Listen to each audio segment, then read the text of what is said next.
Assalamualaikum warahmatullahi wabarakatuh. Perkenalkan, kami dari Politeknik Negeri Balikpapan, tim Arta Research. Saya Aresti Meriani dan rekan saya Sinta Andriani hari ini akan mempresentasikan hasil riset kami terhadap PT Tunas Baru Lampung dengan kode saham TBLA.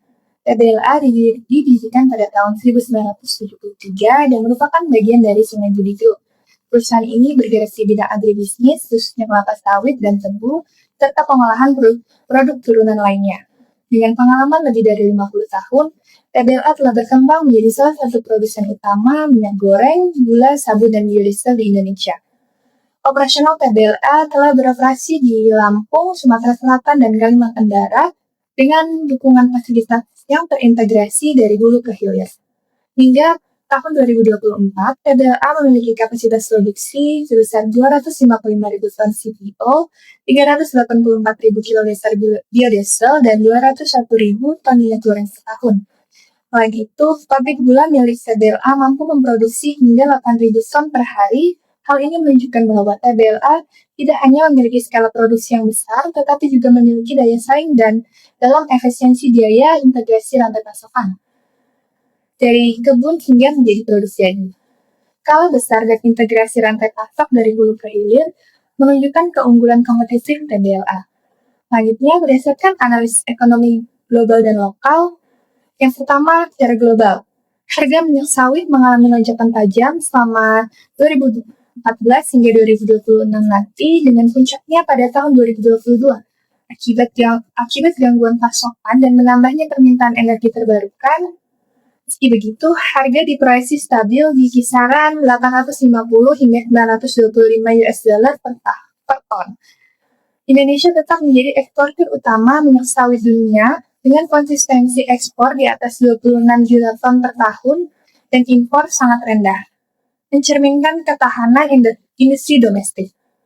Yang kedua, dari sisi lokal, kebijakan pemerintah seperti program biodiesel B40 dan rencana B50 terus meningkatkan permintaan domestik terhadap CPO.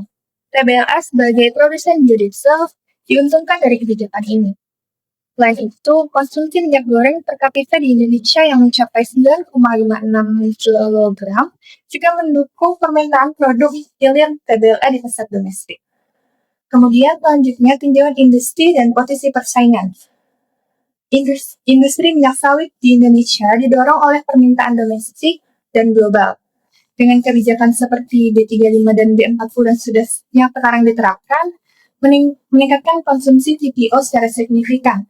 Pada tahun 2024, rata-rata harga CPO domestik naik menjadi 17% menjadi Rp13.121 per kilogram dan diperkirakan akan terus menguat. Secara kompetitif, saham TBLA tergolong under value dengan PER 4,55 dan PBV 0,57, jauh di bawah rata-rata industri. Selain itu, rasio PS TBLA yang paling rendah adalah 0,28, menunjukkan potensi pertumbuhan harga saham. Dengan pertumbuhan EPS yang solid dan prospek positif dari kebijakan energi terbarukan, TBLA memiliki posisi yang kuat dibandingkan emiten lain seperti Astra Agrolestari, Sampurna Agro, Sinarmas Agro, dan juga Trivustra Agro Persada. Selanjutnya, dari sisi analisis keuangan, TBLA mencatat kinerja keuangan yang stabil pada tahun 2024. Total aset naik menjadi 27,73 triliun dan laba bersih tumbuh 14,5% menjadi 709 miliar. Walaupun gross profit margin sedikit menurun, net profit margin tetap stabil di angka 4,02%, menandakan efisiensi operasional yang terjaga. Dari sisi likuiditas, rasio lancar sebesar 1,30 dan rasio kas sebesar 0,109, yang menunjukkan kemampuan perusahaan mampu memenuhi kewajiban jangka pendeknya. Selanjutnya di sini ada ZR juga membaik menjadi 2,03 dan turun menjadi 68%, menandakan struktur pendanaan yang lebih sehat. Hal ini menunjukkan saham TBLA masih under value dan menarik secara fundamental. Kemudian untuk valuasi, dalam menentukan nilai wajar saham TBLA, kami menggunakan metode valuasi relatif dengan peningkatan PE dan PBC yang sesuai untuk perusahaan dengan laba stabil atas dasar dan dividen yang fluktuatif. Ini memungkinkan perbandingan langsung dengan perusahaan di industri agribisnis untuk menilai apakah saham TBLA tergolong murah atau mahal secara objektif. Nah, selanjutnya TBLA memiliki target price to earnings atau PE sebesar 6,35 dan price to book value atau PBV sebesar 0,65. Berdasarkan proyeksi tersebut, nilai wajar saham TBLA diperkirakan mencapai 1049,59 per saham dibandingkan dengan harga per 29 Juli 2025 sebesar 815.000 per saham. Terdapat potensi kenaikan upside sekitar 29% yang menunjukkan bahwa saham TBLA masih berada pada kondisi under value dan menawarkan peluang investasi yang menarik bagi investor jangka menengah hingga panjang. Selanjutnya, untuk bagian ringkasan investasi, TBLA menunjukkan kinerja yang solid pada tahun 2024 dengan pertumbuhan laba sekitar 14,5% menjadi 700,9 miliar dan net profit margin stabil di angka 4,02%, mencerminkan efisiensi operasional. Struktur keuangannya tetap sehat dengan DER menurun ke 2,03 kali dan rasio kas meningkat. Valuasi saham TBLA masih menarik diperdagangkan pada PER 4,5 kali dan PBV 0,65 kali, jauh di bawah rata-rata industri. Dengan estimasi nilai wajar Rp1.049,59. TBLA memiliki potensi kenaikan harga sebesar 29% didukung dengan prospek positif dari program biodiesel B40 dan rencana B50 pada tahun 2026 serta konsumsi domestik yang kuat. Kami merekomendasikan buy untuk saham TBLA ini. Selanjutnya untuk risiko investasi, saham TBLA memiliki beberapa risiko investasi yang perlu dicermati. Risiko utama meliputi perubahan kebijakan pemerintah di bidang ekspor impor dan energi, serta fluktuasi harga komoditas seperti crude palm oil atau CPO yang memengaruhi margin keuntungan. Selain itu, beban utang yang meningkat, lalu ketergantungan pada pasar domestik dan potensi keterlambatan implementasi B50 juga dapat mempengaruhi kinerja perusahaan.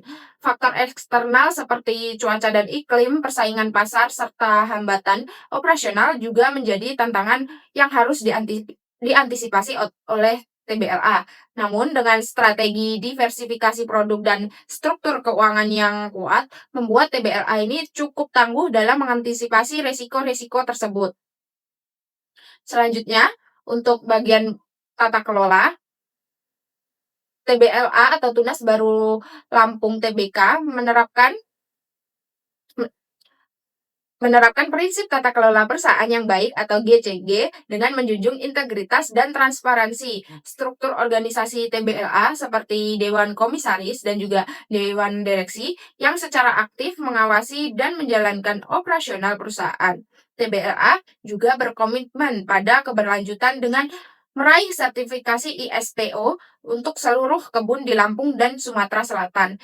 Hingga akhir 2023, 85% pabrik kelapa sawit atau PKS TBLA telah memenuhi standar keberlanjutan sejalan dengan regulasi POJK nomor 21 garis miring POJK.04 2015. Upaya ini memperkuat posisi TBLA sebagai perusahaan dengan tata kelola dan keberlanjutan yang kuat di tengah tantangan global.